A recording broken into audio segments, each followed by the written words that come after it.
Na muda kidogo baada ya USA kusema atasitisha mapigano hayo dhidi ya Iran, nao Israel wamejitokeza na kusema kwamba na wao wamesitisha ndani ya wiki mbili, licha ya kutokea malalamiko kutoka upande wa Israeli wakisema kwamba mbona Iran wamewashambulia baada ya na wakati makubaliano yalikuwa yakiendelea, au makubaliano yale ya kusitisha mapigano yakiendelea. Yani malalamiko tutalitokea kidogo, lakini Israel naye atakuwa akisitisha mapigano dhidi ya Iran, na pia waziri wa Pakistan amesema kwamba na Lebanon napo watakuwa wameacha mapigano.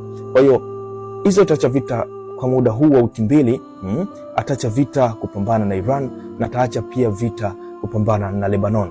Kwa hiyo tuendelee kusikilizia, tuendelee kutazama ndani ya hizi wiki mbili makubaliano haya, lakini yanaonyesha picha nzuri sana tunakoelekea kama dunia.